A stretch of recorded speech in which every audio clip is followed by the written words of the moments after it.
This is an unbelievable one. A young mother is accused of leaving her toddler at home alone while she went to a completely different city to meet up with a man she met on a dating app. That is according to police in Texas, and they say when they went to check on this 16-month-old, they found him hanging out of a broken window. We're going to be digging into the details of this strange and disturbing case and the consequences this mother could face. Welcome to Sidebar, presented by Law&Crime. I'm Jesse Weber.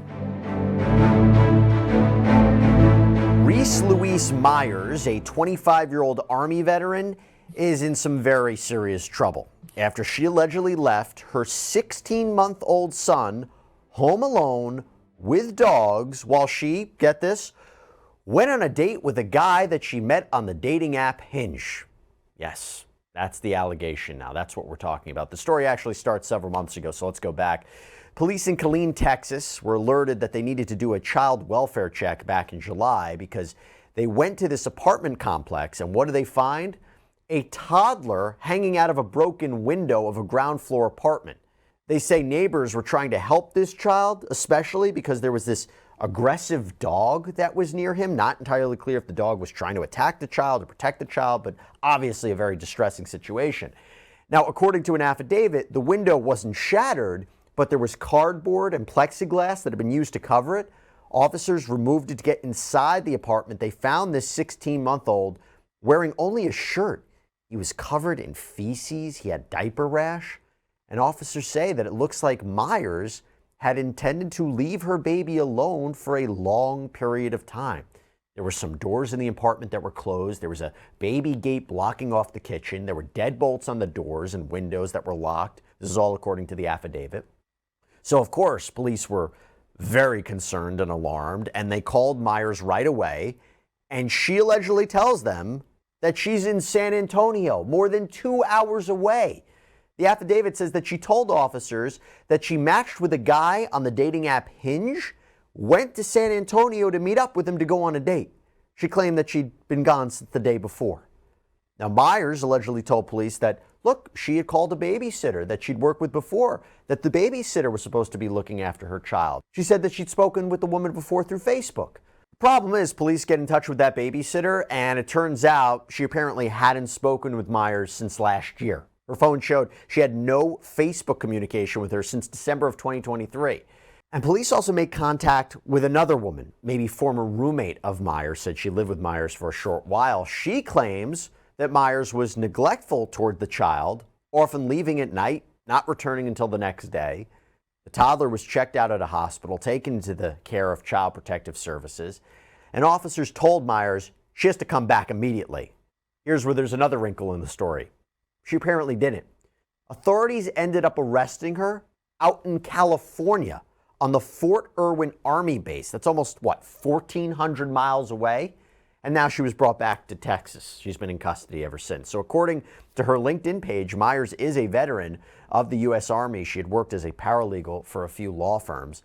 And now she faces a charge of abandoning, endangering a child. The statute reads, a person commits an offense if having custody, care, or control of a child younger than 15 years, he intentionally or she intentionally abandons the child in any place under circumstances that expose the child to an unreasonable risk of harm. This is a third-degree felony. It carries a prison sentence of, our understanding, to be 2 to 10 years. What a crazy case this is. My gosh. But look, we appreciate being able to bring you stories like this. And for that, I want to call out our sponsor who helps make shows like this happen, Upside. Now, if you don't know what Upside is, it's great. It is a free app that helps you get cash back when you buy gas, groceries, food. This is real money, real cash back, money that appears in your Upside app that you can transfer right into your bank account. Look here. I used Upside to find a gas station. I claimed an offer. I pay with my credit card at the pump, followed the steps on the app. I got cash back. It is so simple to use, and you can use it at all different kinds of places, restaurants, convenience stores. So to find out how much you can earn, you can click the link in the description to download Upside or scan the QR code on screen. And make sure to use our promo code SIDEBAR because you get an extra 25 cents back on every gallon on your first tank of gas. Hope you can check it out. I want to bring in former prosecutor, criminal defense attorney Florina Altshiler to talk more about this. Florina, thanks so much for coming on. My gosh, what do you make of this headline? Very clearly, this is unreasonable conduct by a mother who is placing her own interests well ahead of the well being of her very young 16-month-old child. This is not acceptable behavior, and this is criminal behavior. I think quite clearly by leaving her child for that long without an adult being there, with a window that was broken but sort of temporarily fixed with two animals in the house. Uh, how's this child supposed to feed himself? How's this child supposed to change himself? How's this child supposed to have access to hydration? Just completely, shockingly, unbelievably unacceptable, and quite clearly well within the definition of the criminal statute under the Texas Penal Code. I don't see how she's going to get away with this. Yeah, I've heard of creative defenses before. I'm struggling with this one. Is the fact that she kept the doors closed and, the idea of maybe she was confining the child to a certain area so the child couldn't get into other parts, that there wasn't an intention necessarily to abandon the child, that she was going to be coming back? I don't know. Tell me if I'm totally off base. Yeah, so there's a distinction under the Texas Penal Code between whether she's abandoning the child with intent to come back versus without the intent to come back. That doesn't make her not guilty of that lower level crime where there is an intent to come back. And in that lower level crime, she's still looking at up to 2 years of state jail time plus a fine of up to $10,000. And that's if she's able to show that she had the intent to come back. If she did not have the intent to come back, that's a third-degree felony in Texas. And in that case, she would be looking at up to 10 years in prison plus the $10,000 fine. So really, even if she can establish, look, I didn't abandon my child. Okay, maybe I did temporarily, but I had the intent to come back. Fine, you're not guilty of the higher level crime, but you're still guilty of the lower level crime, which has a 2-year state prison sentence. And if she pleads guilty, could that be on the table, pleading guilty to the lower offense? And I mean, this is pretty bad. Do you think that there's any chance that she wouldn't get prison time even in a guilty plea? The one factor that will play favorably to her and always does in all courts is the fact that she is a military veteran. Courts look favorably upon that. It sounds like she has a job history. Courts look favorably about that. The problem is she's not herself like an 18-year-old kid that has no idea how to parent. She's got a job history. She has military experience. This isn't rocket science. It's common sense. You do not abandon a 16-month-old child in a home by themselves with two animals. Again, how was this child to feed itself? How is this child supposed to survive? And the child is halfway hanging out of this window when good citizens call I know. authorities. What if the child fell out of the window? I know. I understand it's ground level. Okay, maybe the child wouldn't have died, but now you have a child out in the street, Oh my 16 months gosh. old. Yeah. Absolutely not acceptable. There's no gray area. There's no way to defend this. There's no explaining it. Take a plea, lady, and good luck. San Antonio going on a date, admitting it to police. That's like it's open and shut in that sense. But here's the part I'm confused about. So she's arrested in California, then she's extradited back to Texas this week. How come she wasn't hit with charges with respect to, I guess, essentially being on the run? The problem is if she didn't know that she was going to be arrested, if there's no warrant out for But her if they told her arrest, you she's gotta not come fleeing. back, you gotta come back. Police, we're police. Come back. We just found your child in the state, and she doesn't show up. What do you think? I think it just further goes to support her intent to abandon the child. I think it straightens the current charges. In terms of fleeing, I don't know. That may be a gray area. It's not clear why she's in California. I don't know if she had to suddenly be there, something related to her military service. I don't think we have enough information on that. But I don't understand how any parent can leave their child like that be advised by authorities that the child is found in unsafe conditions and just say, peace out, not my problem. And by the way, maybe they have to continue this investigation and see what she was up to during this period of time. And if she did have knowledge that the police were after her, if anybody helped her and that those people helped her knowing she was wanted, this case could expand. Absolutely. It certainly can. But I think it is an open and shut case as to the charges that are now Yeah. placed, especially with her admission that she went on a Hinge date. I mean, I Yeah. can think of no more selfish an act when you have a young child.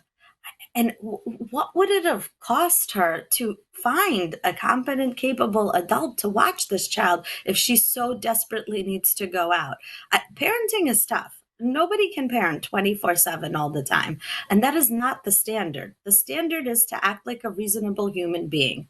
The standard is to find somebody, a family member, a friend, hire a babysitter. She clearly knows to hire a babysitter. She's Yeah. hired this lady before in the December prior. So she's aware that this is an option. She just made a choice not to exercise that option. And that is not just a poor choice, it's a criminal choice in this case. And that's clear, that knowledge component and also the pattern. So you have this other former roommate saying, I saw similar behavior. She was neglectful of the child. That's really problematic. It makes me wonder if she actually were to take this to trial. Again, I don't know what the defense would be. What could she be looking at in terms of a punishment? Right. So if she's convicted of the lower level felony, she'd be looking at up to 2 years in prison. And she would get However, that, you if she's think? convicted, I think this is pretty egregious. Yeah. It would be up to the judge to decide the sentencing. I think the favorable factors are that she's got this military Right. history and she has an employment history. But really, I've seen clients who have a drug history be treated more favorably because there, at least, there's an excuse. You know, they're under the influence of a substance and they're exercising poor judgment because they're under the influence of a substance and they want to get treatment and they get treatment and then they're better.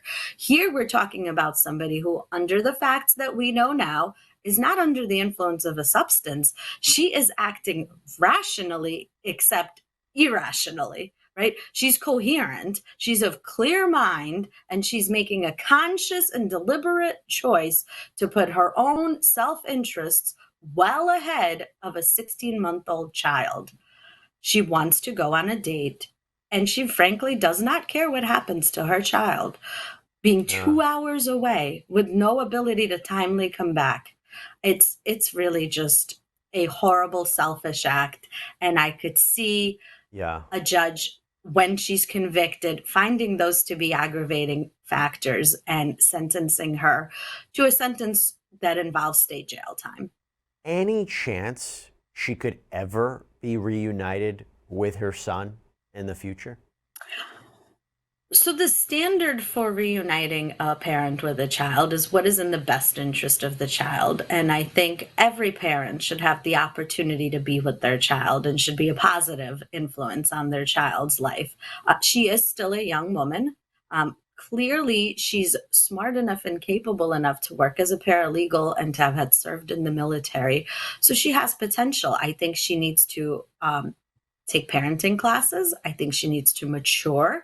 And I think she needs to learn how to pawn that selfishness and narcissism and become a better parent. And I'm certain that eventually, when those become priorities in her life and when she exhibits the desire to change, she should be able to establish in family court that she should have access to her child, perhaps start with supervised visitation, eventually unsupervised visitation, and maybe she can have her child back. Certainly, when her child is old enough, her child will be able to make that decision for himself. But separating a parent from a child permanently is a drastic measure. Florina Altshiler, thanks so much for coming on. I mean, I'm glad, look, at the very least, I'm glad this child is okay because this could have been a very different story that we were covering, as you mentioned, but just a really, really bizarre series of explanations here. But Florina, thanks so much for coming on and breaking it down for us. Really, really appreciate it. Thanks for having me. All right, everybody, that's all we have for you right now here on Sidebar. Thank you so much for joining us as always. And please subscribe on Apple Podcasts, Spotify, YouTube, wherever you get your podcasts.